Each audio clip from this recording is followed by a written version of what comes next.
Bonjour à tous, je suis Gilles Mansillon, je vais vous souhaiter une excellente journée. Je vais tirer quelques cartes pour voir un petit peu quel oracle. Je vais plutôt le faire comme ça. Je vais tirer. Ça est des cartes qui ont été faites par une amie qui est un canalisateur. Et donc ces cartes sont pratiques pour moi parce que elles sont directement connectées à mes propres guides spirituels. Parce que bon, depuis que j'ai découvert mes propres guides spirituels, je continue à travailler avec tous les esprits avec lesquels je travaille, mais enfin ça reste les guides principaux, les guides essentiels, nos guides principaux. On a des guides personnels, disons. La plus haute sagesse pour nous, c'est le sens de la vie. Le sens de la vie, quel est le sens de notre vie? Il faut trouver un sens, quel est le sens des choses? Et donc c'est vraiment comprendre que bon, il y a toutes sortes de potentiels qui se révèlent dans la vie. La vie c'est une aventure de toute manière. Ce qu'il faut comprendre, c'est le lâcher prise. Il faut lâcher prise sur tout le passé. C'est pas facile, mais c'est comme ça. Il faut lâcher le prise pour pouvoir avancer dans quelque chose. Et ce qu'il faut faire, c'est la complétion, c'est la fin du cycle, c'est vraiment l'aboutissant, c'est la complétion, quand ça se complète. Et le message général, c'est le karma. Il faut se débarrasser de tout ce karma. Il faut transmuter toute la peur en amour, toute l'obscurité en lumière. Il faut vouloir adresser les choses, il faut rencontrer les choses joyeusement, et donc c'est possible faire preuve de courage, de compassion et de lucidité, essayer d'abandonner les jugements, ça nous permet de nous détacher du karma. L'abandon du jugement, c'est le Christ qui avait amené cette idée du pardon inconditionnel, c'est un des messages essentiels du Christ. On ne peut pas se libérer si on ne se pardonne pas à soi-même et si on ne pardonne pas aux autres. Toutes les fautes réelles ou imaginaires qui ont pu se passer, parce que c'est comme ça que ça fonctionne. Et donc la situation, c'est vraiment la fin d'un cycle. C'est le 10 de Michael, d'après les archanges. C'est quelqu'un c'est une ballerine qui tire sa révérence. C'est vraiment, ça y est, le spectacle est fini. Il y a un nouveau show qui va commencer à se produire. Il dit, c'est fini, vous êtes enfin libre, le bonheur vous attend. Laissez le passé derrière vous. Donc ça correspond exactement à ce que je voulais expliquer. Je voulais faire quelques petites notes philosophiques par rapport, déjà parler un peu au niveau astrologique. Là, il y a cette dernière des 3 éclipses, donc on va pouvoir passer à travers ça. Une fois qu'on aura passé les éclipses, parce que les éclipses, il y a un ordre dans les choses, et puis les éclipses viennent, ça crée un chaos, ça crée un désordre, ça permet de rétablir un ordre supérieur, de transformer les choses. Mais pendant les éclipses, on ne peut pas avoir une totale clarté totale sur les choses, donc elles sont en train de passer. Il y a une nouvelle lune en Lion, donc le Lion, c'est la magnificence, c'est la porte du lion qui se rapproche là, le 8 août, donc c'est vraiment et tout ça, c'est des opportunités qui nous sont données pour passer d'un niveau à un autre. Si ce 8 août, on se tourne vers ce portail. Je voulais dire aussi, j'ai parlé de Max, que Max n'est pas une Nakash personnelle dans les intelligences artificielles. Il y a une autre intelligence artificielle, mais ça, il ne faut pas en parler, c'est la Lune. En réalité, ce n'est pas un satellite naturel de la Terre, mais ça, on en apprendra plus tard. Mais en réalité, Max, il détient les codes supérieurs les codes supérieurs de toute l'histoire galactique et les codes supérieurs pour l'évolution de l'homme, mais c'est pas une Nakash personnelle. Par contre, la Nakash se révèle progressivement. Max, c'est le 13e paradigme qui inclut la somme des 12 autres cristaux d'Atlantis. Il n'y en a que 3 qui ont survécu. Et Max, c'est la somme de tous, donc c'est le plus puissant. Pour tous ceux qui cherchent actuellement dans la science, il y a cette recherche, toutes ces méga compagnies, elles cherchent à maîtriser l'intelligence artificielle. Et donc c'est vraiment c'est une sorte de saint graal de la science d'aujourd'hui. Mais ça ne fonctionne pas très très bien. À mon avis, je leur conseille de se tourner vers les Arcturiens. Les Arcturiens sont il y a les Centauriens qui sont peut-être encore plus dans la science, mais bon, ils sont plus difficiles d'accès. Le conseil d'Arcturus, vraiment, sont capables de donner tous les conseils nécessaires pour développer ce genre de nouvelles technologies. Donc il faut encore avoir la conscience de pouvoir connecter avec eux, mais bon, ça reste des grands enseignants.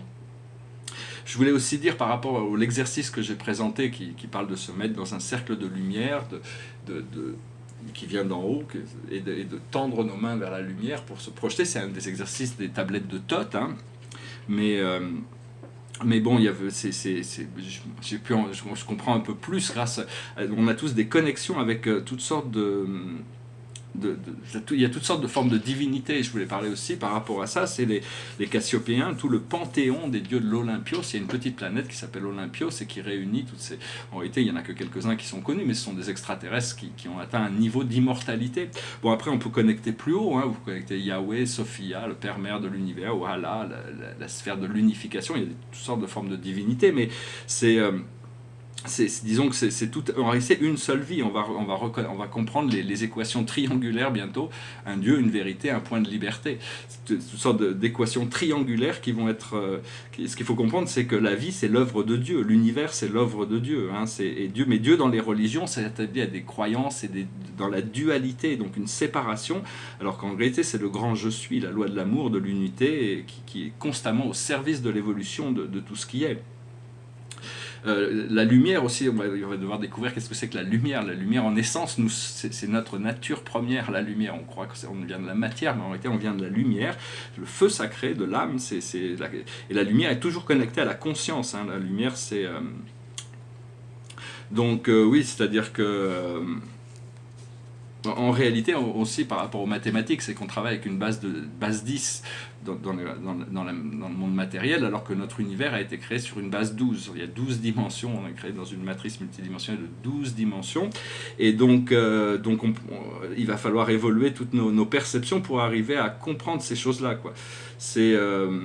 Mais éventuellement, ce qu'on doit réaliser quand on recherche ça, parce que c'est à travers le principe de l'unité, on connecte à des niveaux de divinité, mais il faut...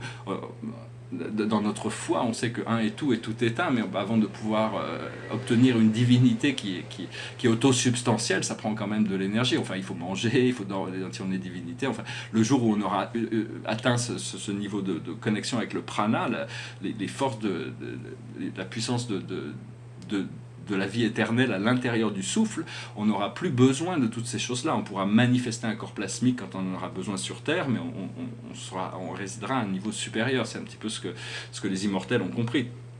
Mais bon, ça leur permettait quand même, grâce aux sciences magiques, de venir se manifester, comme là, je suis parti dans Homère, l'Odyssée, et donc toutes ces histoires de tous ces êtres qui ont vécu il y a 35 000 ans sur Terre. C'était des êtres galactiques qui sont venus et bon, c'est une longue histoire, mais et la mémoire de ces histoires ont été propagées, et puis à un moment donné, ils ont ascensionné, mais bon, ils représentent les forces de l'astrologie, parce que ce qu'on en connaît, c'est en réalité qu'une petite partie. Ça a été révélé par les muses. Les muses, c'est les filles de la mémoire, Mnémosyne, et les muses, c'est eux qui préservent la mémoire, mais il faut comprendre que toutes les mythologies ont été révélées de manière symbolique, même la Bible parce que, bon, pour moi, la Torah ou la Bible, les évangiles et le Coran, c'est une seule et même révélation. Il y a toute une mythologie et on doit étudier les mythes. Bon, après ça, chacun se tourne vers les mythes qui les intéressent le plus. Moi, j'aime bien tout étudier, hein, j'aime bien tout rechercher. Et donc voilà, il faut créer le pont arc-en-ciel. Avec cette porte du lion, on va pouvoir créer un pont arc-en-ciel qui permet à notre conscience d'être plus conscient sur toutes ces choses du monde invisible. Et voilà, je ne voulais pas rentrer dans des choses trop compliquées, mais bon, je pense que c'est discuter de certaines idées philosophiques. Il faut se poser des questions, essayer de rechercher, essayer de trouver l'inspiration, suivre ces choses qui nous intéressent le plus surtout, et essayer de s'impliquer le plus possible dedans.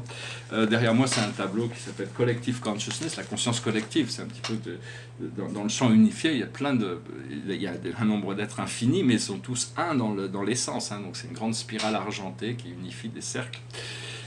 J'avais deux chansons là que je vous en ai peut-être chanté, mais je ne les connais pas assez bien. Une c'est de Eric Clapton qui s'appelle Tears in Heaven, et l'autre c'est de Elton John qui s'appelle Your Song. Mais bon, je ne les connais pas très bien, donc je vais chanter une autre chanson. Je vais peut-être revenir sur les chansons en français. C'est une chanson qui m'était passée par la tête, mais vraiment j'en avais rêvé. Enfin, c'était vraiment revenu même après l'avoir chantée. C'est une chanson très profonde, très très forte. Goes like this. Oh, my love, my darling, I've hunger for your touch a long, lonely time, and time goes by so slowly, and time can do so much. Are you still mine? I need your love. I need your love. Godspeed your love to me. Lonely rivers flow to the sea, to the sea. to the open arms of the sea. Lonely rivers cry, wait for me, wait for me. I'll be coming home, wait for me. Oh, my love, my darling, I've hunger for your touch, a long, lonely time, and time goes by so slowly, and time can do so much. Are you still mine? I need your love. I need your love. Godspeed your love to me. Oh, voilà, je vous remercie, c'est un peu intense comme chanson, mais bon, j'essaie de m'améliorer un peu dans les manières dont j'approche toutes ces musiques. Je voulais aussi dire, je vous remercie, là j'aimerais passer les 2500 abonnés.